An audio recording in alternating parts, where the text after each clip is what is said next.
what Master had to say, Swamiji had to say as to what concentration is was just read out. So, what do you think is concentration? You just heard what Swamiji had to say, and what have you been brought up to think what is concentration? Is it a dichotomy or is it the same thing? What do you think? Please participate. Focus on one thing at a time. That is perfect. But what I feel, and I think so it is, you will also realize in your own lives, since our birth, we have been told to concentrate in a wrong way. How? As a child, you're growing up, your parents are telling you, concentrate on this. Don't think about anything else. Sit here and study. And you start associating concentration with tension.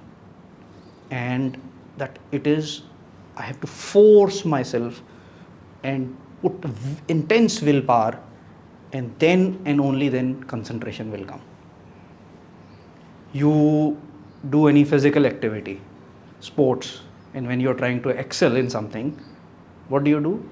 You've reached the limit of your so-called physical endurance, and then you use your willpower, intense. Okay, I'll lift once more, I'll do one more lap, or I'll do 2-3 more kicks of the football. What is happening? Everything in our physical life is teaching in us concentration means more effort and more intent. Concentration, like it is a very intense activity. And I think so this is why when we come onto the path of meditation, we don't feel anything. Because we have understood concentration only as intense effort.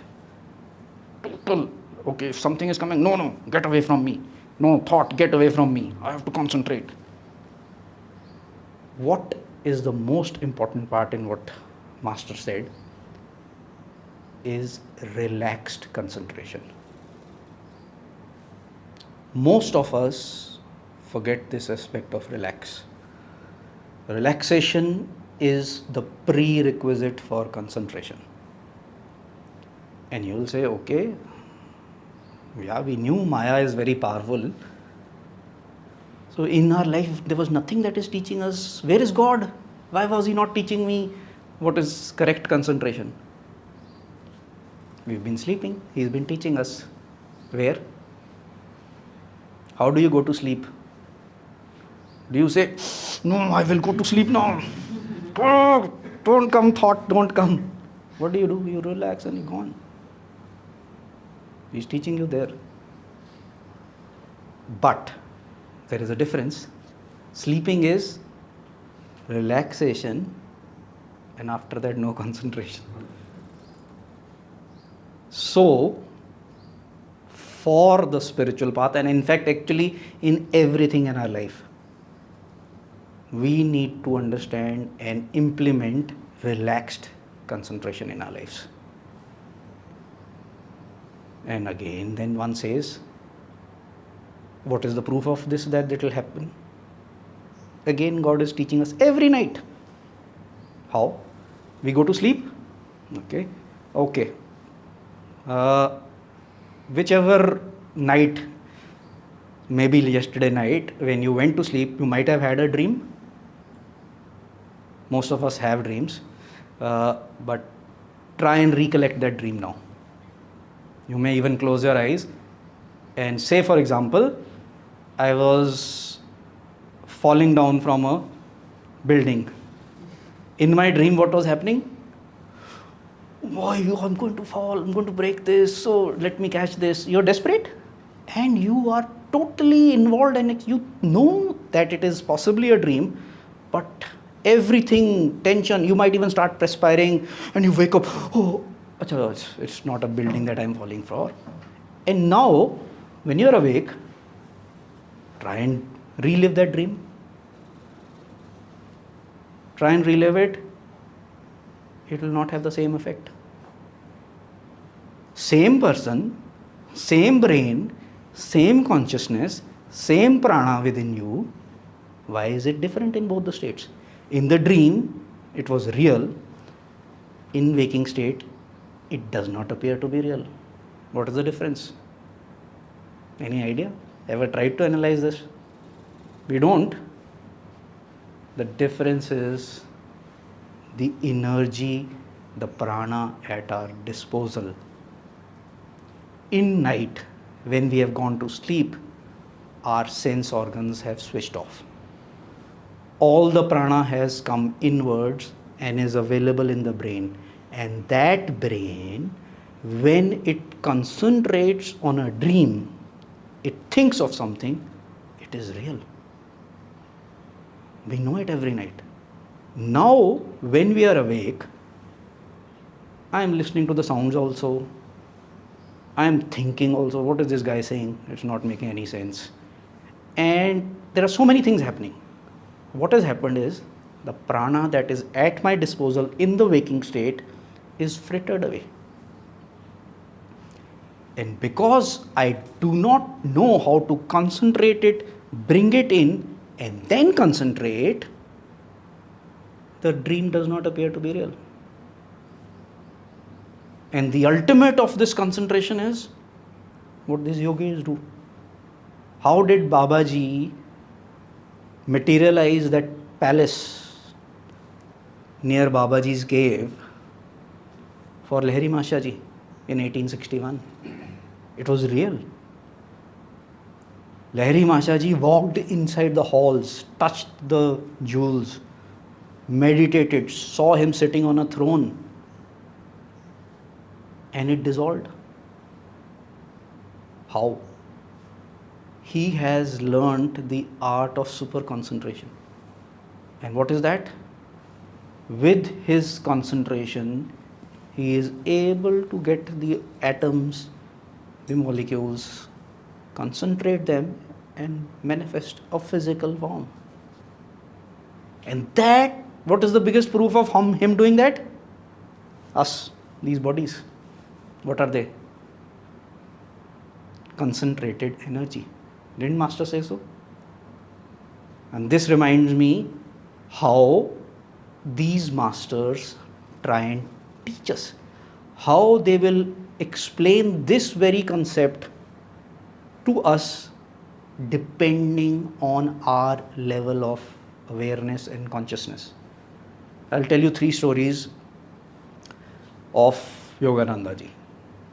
So the first one is of 1920s when he had gone to America, and one of his disciples, who was a businessman, who was running a big business, after a satsang, told him that there is a person in my office who is an executive who is really interested in these yoga things and all these things. So if you come to my office, I would surely like you to meet him. So Master realized that there is something here. So when he went to that place, he went to the office of this individual, and this executive also came, and they got talking. And while they were talking, this executive said that one gets to hear yoga. In yoga, one can separate the soul from the body. Master said, yes, that is possible. He says, can you show it to me? The Master saw that this person is sincere. So he says, okay. So there was a couch or a sofa there, and Master lied down there, and he started breathing regularly. Slowly the breath became less, and in 3-4 minutes, breath went.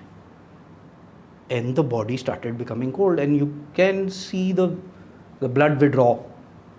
And these people, after 2-3 minutes, realized he's not breathing.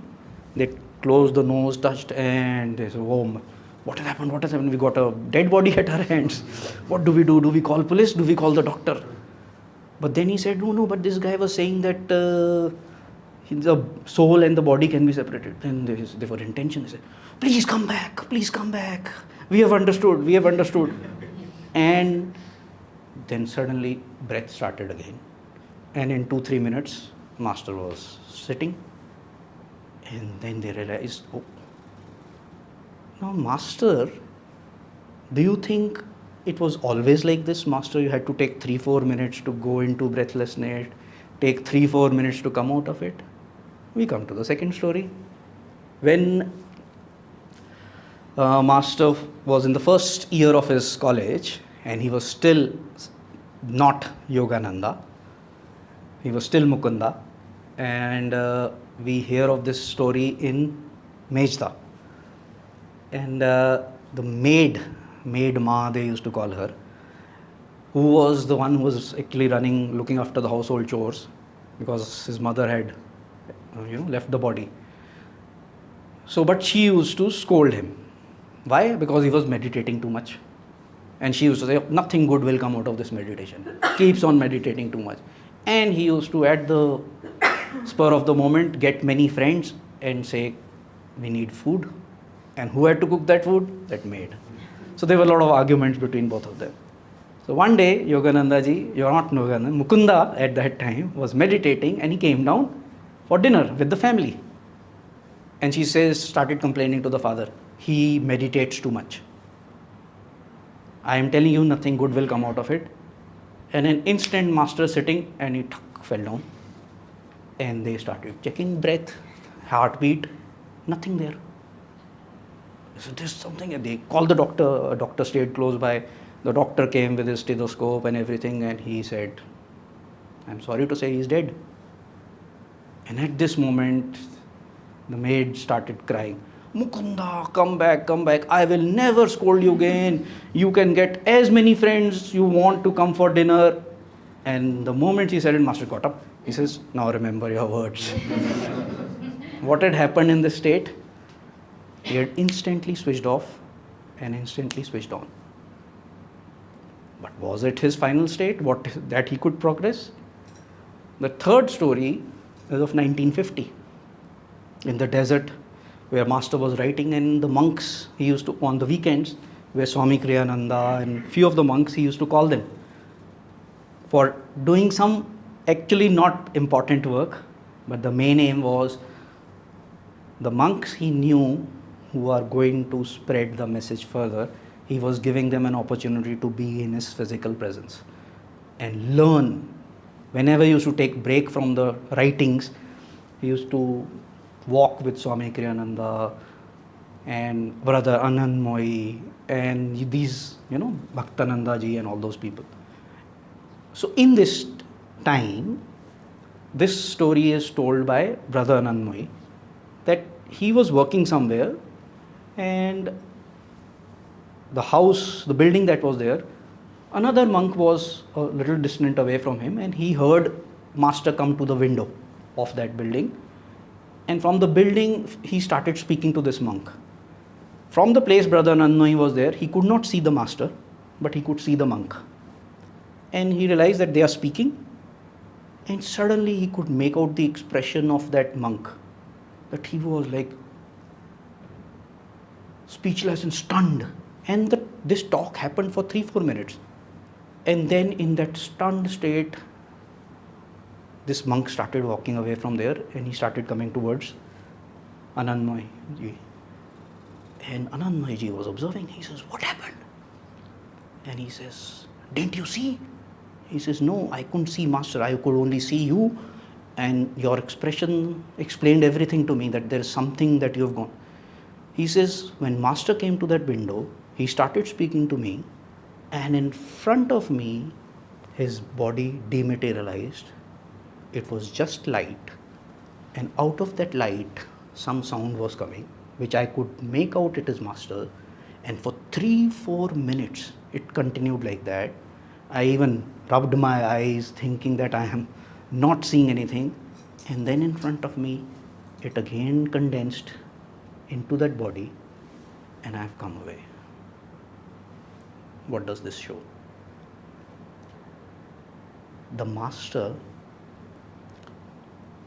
God realized masters, will come to teach you from your level.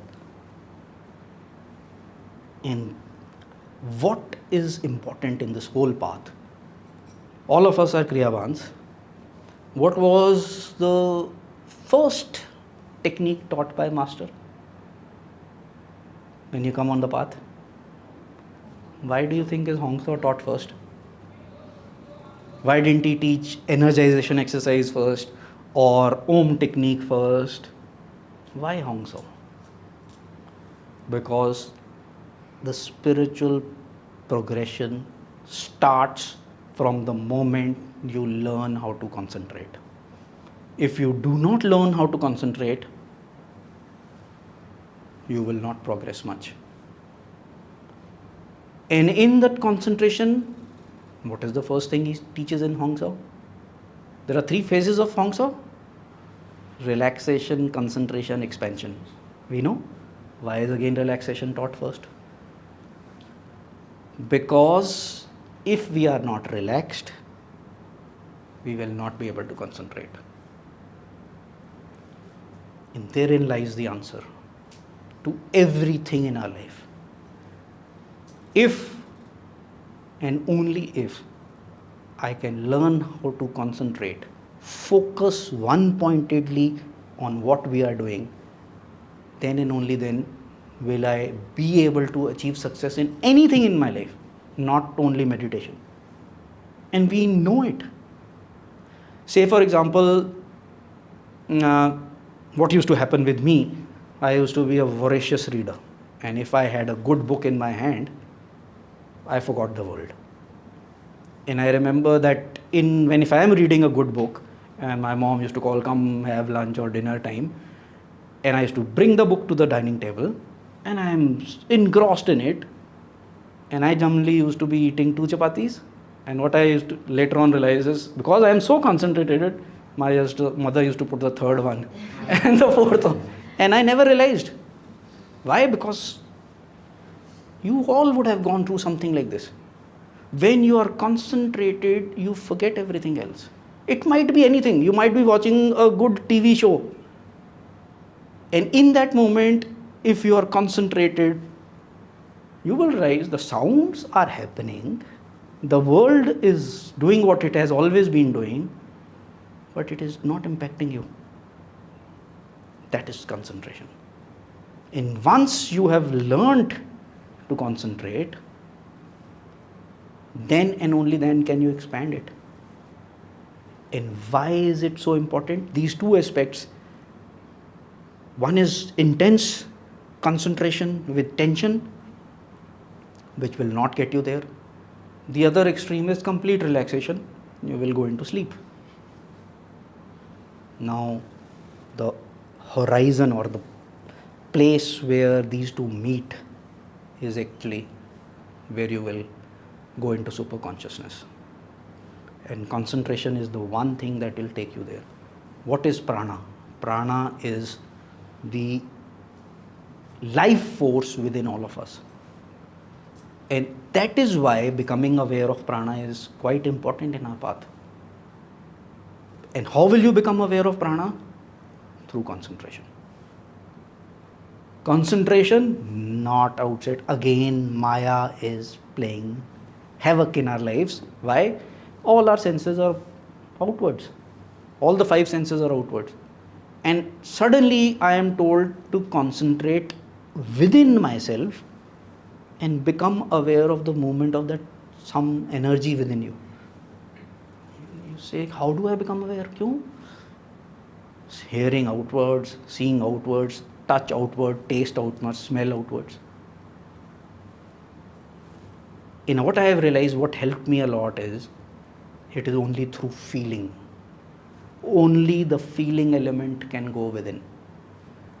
Try and become aware of what is happening within your body. Try and pay your attention. Whenever you have spare time, concentrate, say for example, on your heartbeat. All of us know the heart is beating. All of us know we are breathing.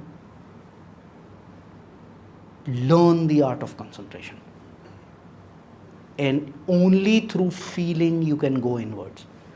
The closest thing, though again it is outwards, but say for example, there is a lights out.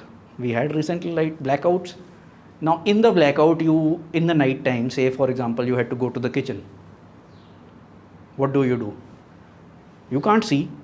It's just your memory, and through feeling, you are trying to become aware of that where the wall is there, and you're trying to recollect, and okay, the wall might be here. Your eyes are even closed, or even they might be open. But through feeling, you are trying to find your way around. Use that feeling element when you are meditating, when you have closed your eyes, but direct it inwards.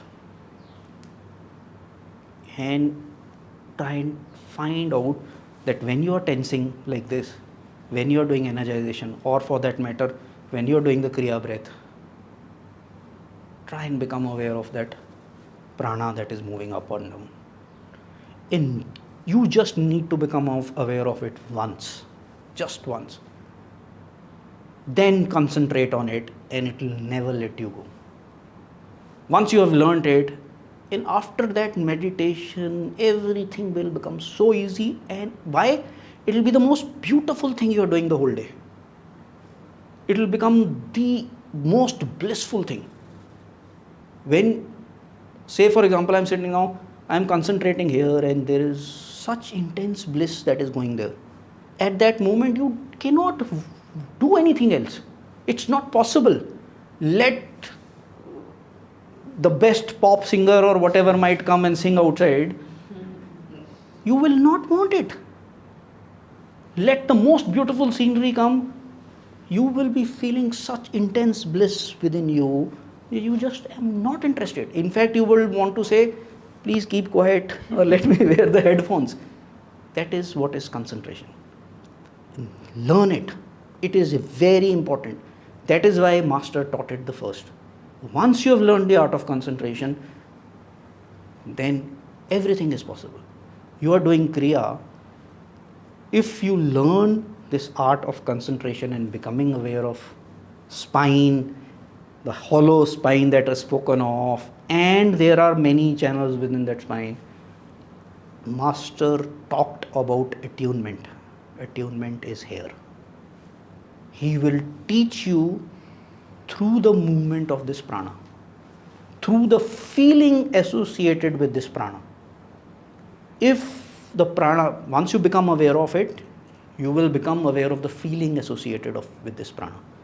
If it is blissful or not so blissful. And that is how he will teach you how to do Kriya. Within the spine, there are many channels. And he will teach you, okay, today you need to do it here.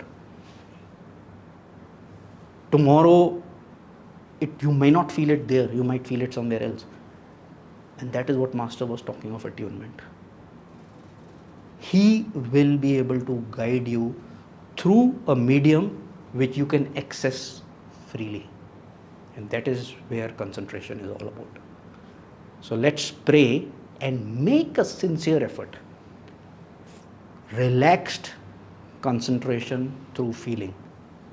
And you will never look back after that.